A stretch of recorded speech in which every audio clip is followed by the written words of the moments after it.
Habe die Ehre miteinander. Heute gibt's wieder eine neue Folge von Viva la Movilusion Podcast und zwar zu dem Film Underwater. Den haben wir uns, ich habe ihn schon im Kino geschaut, jetzt haben wir uns noch mal auf Blu-ray eingezogen, weil er ist jetzt erst vor kurzem rausgekommen. Und da darf man eigentlich gerne mal wieder ein bisschen unseren geistigen Gust um die Ohren hauen. Corby und Mike sind heute mit dabei. Habe die Ehre. Servus miteinander. Und ich steige dann einfach gleich mal voll ein und frage, wie hat er euch taugt, euch zwei? Ja, war echt geil. Also, ich hätte ihn schon auch gerne im Kino gesehen. Leider lief der bei uns in Deutschland nicht wirklich, überall an. Das heißt, das war nur in ausgewählten Kinos und auch nicht lange. Drum habe ich den nicht im Kino sehen können, war aber entsprechend begeistert, als die Blu-ray jetzt rausgekommen ist und ich endlich die coole Kristen Stewart halbnackt sehen konnte. Ich glaube, um was anderes geht's in dem Film eigentlich nicht, oder? Nicht stark, ne? Dann habt ihr aber beide nicht aufpasst. Ah ja, stimmt, der TJ Miller kommt auch vor, der ist auch halbnackt. Da hast recht. Okay, das war mein Highlight dann, ja. Mike, erzähl mir kurz, vielleicht eine kurze Zusammenfassung von dem Film, dass die Leute auch wissen, um was das eigentlich geht. Auf einer Forschungsstation gibt's einen, in Anführungszeichen, Unfall. Das passiert gleich in die ersten Minuten des Films und man hat gleich einen ganz brutal rasanten Einstieg. Und ein paar Überlebende können sie retten und versuchen dann von A nach B zu kommen und unsere Überlebenden versuchen dann aus der ganzen Situation zum Entkommen, aber die einstürzende Station ist nicht ein einziges Problem, weil da unten unter Meer lauert etwas auf sie. Mehr sage ich jetzt einfach nicht dazu. Das hast du schön gemacht. Danke. Regisseur von dem Film ist der William Eubank, keine Ahnung, wie man den Typ wieder mal ausspricht, das will man unser Eubank. Sicher. Ja. Ich habe extra gegoogelt, aber ich habe nirgends gefunden, wie man den Typen ausspricht. Aber bei euch gebe ich sowieso nichts drauf. Ihr habt bei Extraction auch gesagt, dass der Film Extractor heißt, also bitte. Ja, aber der Mike und ich haben vorhin nur kurz mit dem telefoniert. Das stimmt. Und Extractor war besser gewählt wie Extraction, muss man auch dazu sagen. Also der William, ich richte jetzt nach euch und sage, William Eubank ist Regisseur. Ich muss aber ganz ehrlich sagen, ich habe von dem, also er hat ja das Signal und Love, glaube ich, hat er noch gemacht. Hat von euch einer die beiden Filme gesehen? Ich habe The Signal gesehen. Ich muss aber dazu sagen, das ist damals gewesen, wie er rausgekommen ist. Und das ist schon ewig her. Ich weiß gerade nur, dass das auch so ein Low-Budget-Film war, der aber mit seinen Mitteln das Beste gemacht hat und visuell brutal gut ausgeschaut hat und auch einen richtig coolen Twist am Ende gehabt hat. Und auf das sieht, dass ich jetzt eben auch das The Signal nochmal lese, schreit das Ganze nochmal nach einem Rewatch auf jeden Fall. Also ich habe von beiden Filmen bisher noch nichts gehört. Ein Film, der einfach nur Love heißt, schreckt mich erst einmal ab. Also, du bist so ultimativ männlich. Na, das klingt so irgendwie nach einer französischen Dramakomödie und da habe ich ein bisschen Abneigung. Aber ich sehe gerade, das ist ein Science-Fiction-Film, also von dem her kann der vielleicht doch ganz gut sein. Ist das der, wo die Leute durchtragen, weil es über Fernseher und übers Radio und so weiter so ein Signal ausgestrahlt wird? Kann das sein? Nein, das ist ein anderer, das The Signal. Ach so, okay. Das, was du meinst, ist der Episodenfilm, der vom Wes Craven produziert ist, aber der hier ist eine andere Liga. Also das ist auch ein Science-Fiction-Film, aber geht eher, nicht eher in die blutige Richtung, wie es der andere The Signal macht. Ist es der mit dem Matrix-Seppen, da weißt du, der Morpheus? Oh, Alter. Ja, genau, stimmt, richtig. Ah, gut, dann habe ich auf alle Fälle nicht gesehen, aber dann habe ich zumindest jetzt ein Bild zu dem passt, den da haben wir uns auch auf die Liste dann drauf, weil wenn die annähernd so gut gemacht sind wie Underwater, dann erwartet uns da auch Großes, weil wie wir jetzt schon alle einstimmig gesagt haben, uns hat der Film alle drei gefallen und er hat ja für das, dass es war dann, sagen wir mal, sein dritter Film, den er jetzt gemacht hat, hat er eine ziemlich geile Schauspielriege zusammentragen. Er hat Kristen Stewart dabei, das haben wir vorher schon gesehen, man sieht es halt nackt. Also Für die Lustmolche unter uns ist auch was dabei. Für Lustmolche anderer Richtung ist der TJ Miller dabei, der ist auch halbnackt. Und ein ganz großer Name ist mit am Start, und zwar der Vincent Cassel spielt eine Hauptrolle in dem Film. Ja, schauspielerisch gibt's nicht viel zum sagen, weil die machen alle einen guten Job. Kristen Stewart hat ihr Gesicht wie immer auf. Da gibt's nicht viele Emotionen, aber das brauchst du jetzt in dem Film, hat es nicht viele Emotionen sagen müssen, meiner Meinung nach.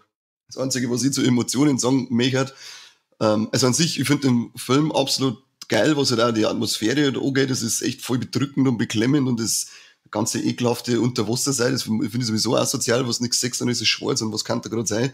Und ich finde, der TJ Miller in dem Film, der passt einfach irgendwie immer wieder nicht so richtig ein mit seinem permanenten Coolsein und lockere Sprichel rauszuhauen in den Situationen. Das hat mir einiges an Atmosphäre rausgenommen, immer wieder mal. Es war jetzt nicht so, dass es mich komplett gestört hätte, aber den hätte ich ein bisschen weniger Dummheit vielleicht auf die Lippen geschrieben in dem Fall. Wobei es den Film dadurch wieder ein bisschen besonders macht. Es ist nicht so ein 0815 Action-Thriller, wo du die ganze Zeit denkst, ach du Scheiße, jetzt sind wir erstmal 1,5 Stunden lang hauptsächlich unter Wasser, so wie der Film heißt, und müssen wir uns auf die pure Ernsthaftigkeit einstellen. Und er hat halt den Batzen Humor dabei, den der Rest einfach nicht hat.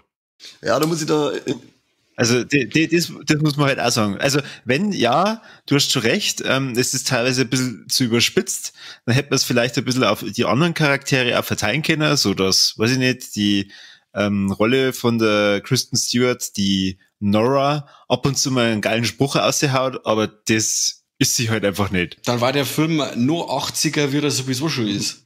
Ja, ich sage, das muss war... Ich muss mental sagen, dass die Effekte, muss ich dem Daniel beipflichten, also die Effekte fand ich super, also die visuellen als auch die praktischen Effekte, die Anzüge, die Sets, alles schaut irgendwie so abgegriffen aus und alt.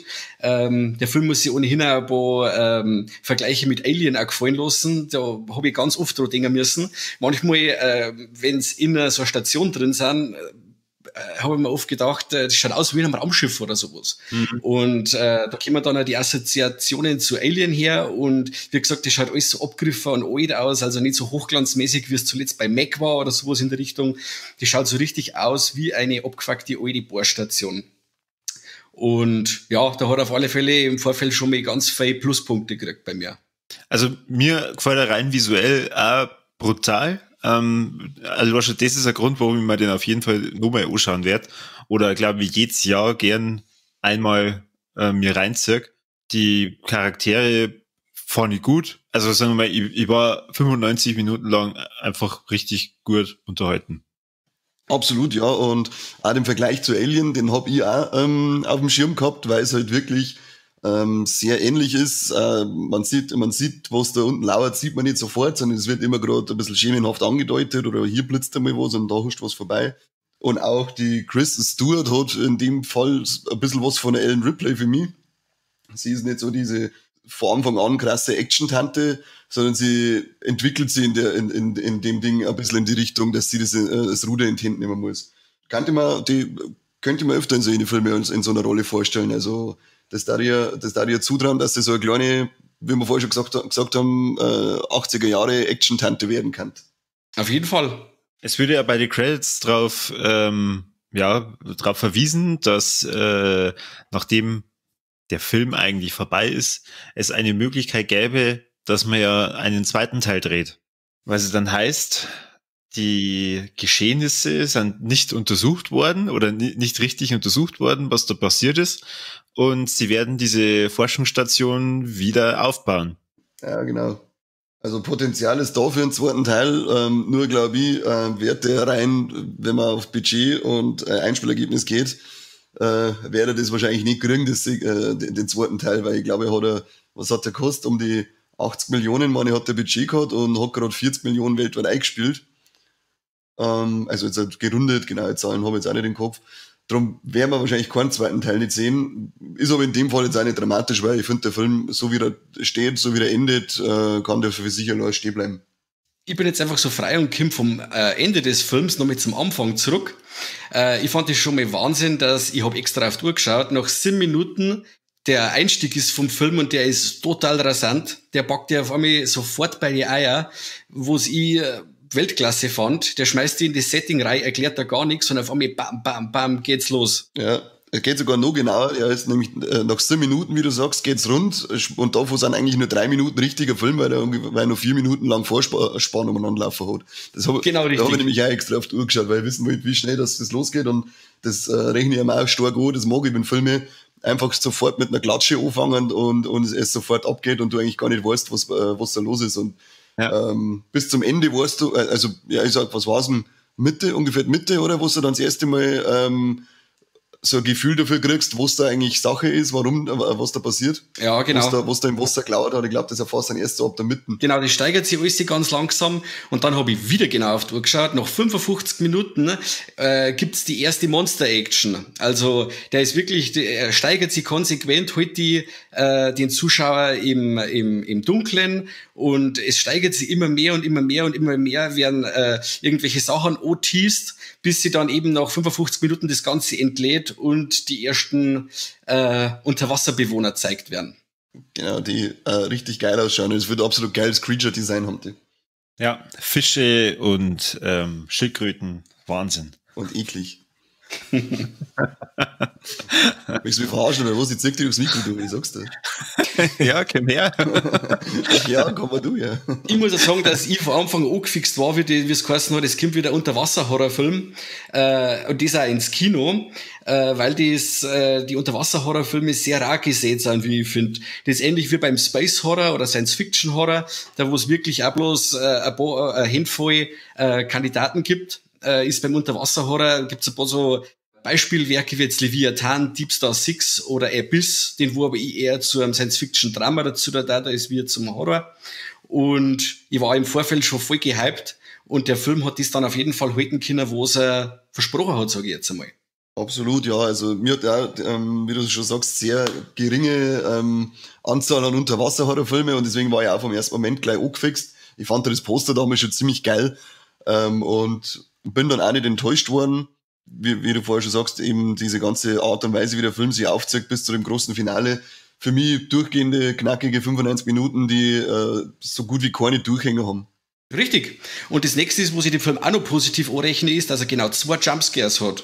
Das, was in der heutigen Zeit nicht mehr ganz so selbstverständlich ist, aber ja, er hat jetzt nicht auf das Ganze verlassen, dass er dass es still ist und dann springt er wieder irgendwas raus aus irgendeinem Eck. Das waren wirklich bloß 2 Sachen und der Rest baut sich dann wirklich durch Atmosphäre auf bei dem Ganzen. Die der TJ Miller immer wieder kaputt macht. So jetzt zum Deadpool geht der Penner. Ja, aber echt. Und so ist ein ekelhaften, fetten Bauch nicht die ganze Zeit die Kamera halten, wenn Christen Stewart noch ganz sein kann. Aber ein geil tätowierte Brust hat er gehabt. Die auf alle Fälle. Nicht gerade Brust, oder? Das ganze Wambo ist doch zugestochen gewesen, oder? Das war Dreck. Okay, das kann auch sein. Was ich noch anmerken möchte, ist die Soundkulisse. Also jetzt, die ist auch, fand ich sehr geil und deswegen braucht er meiner Meinung nach auch gar nicht viel Jumpscares, um da irgendwie zu gruseln oder Atmosphäre zu bringen, weil ich finde, dass der mit seinem, also der Soundtrack an sich schon sehr viel dazu beitragen hat und die Kulisse halt selber auch richtig geil war, das Ganze, wie sie das alles anhört unter Wasser. Genau so stell ich mir vor, dass sie das anhört. Richtig dumpf, eklig einfach. Scheiß Wasser. Stimmt, und es hat auch wirklich auch keinen Soundtrack gegeben oder kein Lieder gegeben, sag ich jetzt mal, die wo da rausgestochen sind. Das waren hauptsächlich auch irgendein Brummen oder ein Quietschen, sowas in der Richtung. Aber wirklich orchestraler Soundtrack oder sowas war da wirklich selten zum Hören. Ja. Und daher hat's mich auch ein bisschen in die Richtung erinnert, wie Cloverfield oder Paranormal Activity, wo es halt eventuell sogar einfach mit einer Helmkamera hättest arbeiten können. Wäre auf jeden Fall eine interessante Variante von dem Film dann auch gewesen und hätte, glaube ich, dann auch diese Viecher, die dann underwater kämen, nochmal ganz anders dargestellt. Also das habe ich mir bei diesen Jumpscares auch gedacht, das wäre eigentlich eine coole Idee gewesen, wenn es Underwater vielleicht so Helmkameramäßig gemacht hätten. Wobei es dann wahrscheinlich noch mehr in der Versenkung gelandet wäre, als wie jetzt Box-Office technisch. Ja, und da muss ich leider dagegen schmeißen, mir gehen nämlich Found-Footage-Filme auf den Sack. Es sei denn, sie heißen VHS 1 und 2. Ja, genau, da gibt's nämlich auch für mich gerade eine Handvoll Filme, die mir gefallen und der Rest, da geht mir voll auf die Nerven. Und außerdem kannst du den Mist, wenn du mal am Sonntag verkatert auf der Couch liegst, kannst du das nicht anschauen, weil der noch schlechter wird, dass du es recht kotzen musst. Ich habe das einmal probiert mit Cloverfield. Am Sonntag habe ich mal wieder richtig Bock drauf gehabt. Aber die 20 Halbe am Vortag, die haben gesagt, nein, du hast jetzt keinen Bock drauf. Dann haben wir nach 10 Minuten wieder ausgeschalten. Apropos Kotzen. Am Anfang hat der Film ein paar richtig coole klaustrophobische Momente. Stichwort durch Baracken kriechen oder durch irgendwelche Tunnels robben und so. Da habe ich mich dann teilweise auch ein bisschen an The Descent erinnert gefühlt. Und wer also mit Klaustrophobie ein paar Probleme hat, der kommt auch bei Underwater reichlich zum Schwitzen, mehr hätte ich behaupten. Ja, das habe ich mir auch gedacht. Vor allem der Anfang, wenn es durch die eingestürzten Gänge und Passagen durch müssen, da war mir gedacht, da war es für mich jetzt schon gut, weil der Bierbauch da mir da irgendwann einzwicken. War kein rühmliches Ende für mich. Spoilerwarnung, wir reden jetzt mal über das Ende und wenn ihr euch den Wow-Effekt nicht nehmen lassen wollt, dann schalt's jetzt halt bitte aus. Jetzt weiß ich nicht, wie es bei euch ist, aber man hat auch im Vorfeld vom Film einiges gehört, dass der einige Lovecraft-Einflüsse hat. Kennt euch ist mit Lovecraft und dem Cthulhu-Mythos ein wenig aus und habt ihr es da in dem Film was bemerkt oder ist es das erste, was jetzt Herz? Na, also direkt tief drinnen bin ich jetzt nicht. Natürlich weiß ich, wer der Cthulhu ist und was er macht und ja, am Ende bemerkst du es natürlich. Wenn du es da nicht merkst, dann weiß ich es auch nicht. Also sobald ich schon jemals irgendwas gesehen habe vom Cthulhu und am Ende sage, hey, was hat das mit Cthulhu zum tun, dann sollte ich mir überlegen, ob ich in Zukunft rausgehe und den Bullock-Schrauber statt Filme anschauen. Wo es an sich die sinnvolle Beschäftigung war. Du wirst ein wenig braun. Ja, von der Läden. Ich hab nicht gesagt, von was. Okay. Na, aber an sich, das Ende war dann auch, das hat so einen richtig fetten Wow-Effekt drinnen. Wenn dann die ganze Gefahr vor mir auftaucht, was da unten geschlummert hat und aufgewacht ist, da hat es bei mir locker nochmal 3 Punkte plus dazu gegeben, weil das einfach das richtig geil war. Und auch absolut überraschend, damit hätte ich nicht gerechnet, dass das noch mit einbauen. Wo man sich aber fragt, wo war denn dann das Viech? In irgendeinem Loch drin halt wahrscheinlich. Da wo sie eingebaut haben. Deswegen, da haben sie eingebaut und dann hat er sich aufgeregt, dann hat es kein Saler gegeben. Man kennt quasi, dass du mit dem Cthulhu-Mythos nicht so vertraut bist, oder Corby? Doch, also ich habe das Spiel Cthulhu gespielt, das auf Lovecraft basiert. Und ich kenne natürlich Cthulhu aus South Park. Also das heißt, ich bin absoluter Cthulhu-Experte. Oh Gott. Ja, darum gehe ich dann natürlich auch mit dem Funken Realismus an diesem Film, den man dann dafür dann natürlich auch braucht. Hat mit Realismus. Aber nur zur Info, der Cthulhu schläft am Grund des Meeres. Bis zu dem Moment, bis er mal wieder erweckt wird. Ah. Ja. Und da warst du alles, lustig, wenn sie über dir umeinander bohren, oder wenn du schläfst. Ja, wie Sau. Deswegen heißt es ja, denn es ist nicht tot, was ewig liegt, bis dass die Zeit den Tod besiegt. Ha! Noch schnell ein Lovecraft-Zitat rauskaut. Das schneid's bitte aus, der Korbi, gell? Copyright und so, ja, das geht gar nicht. Das sollte nicht so umeinander posen, weißt du? Lassen. Nein. Lieber Kani, was ist denn bei dir das Schöne an dem Film und das, was du am liebsten weglassen hättest? Also das, wie gesagt, mir hat an dem Film eigentlich alles gefallen. Das geht über Soundkulisse, über vor allem das Setting, Schauspieler. Was mir auch gut gefallen hat, ist, dass er den Figuren durch dezente Nebensätze auch noch ein bisschen mehr Tiefe verliehen hat. Das war schön gelöst und auch nicht so aufdringlich. Und das Creature Design ist auch absolut geil. Und was mir eben nicht gefallen hat, war für mich in dem Film dann eben der TJ Miller mit seiner locker flockigen Art, da die ganze Zeit irgendwelche Coolmacker-Sprüche umeinander zu werfen.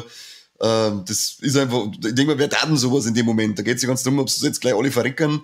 Und die Figur hätte sie in der Art und Weise für mich so nicht braucht, weil das einfach so das ist für mich die typische Hollywood-Figur dann. Hey, das ist alles ein bisschen zu düster, schreibt ihnen ein paar lustige Zeilen im Mund rein, damit er nicht gar so dunkel ist.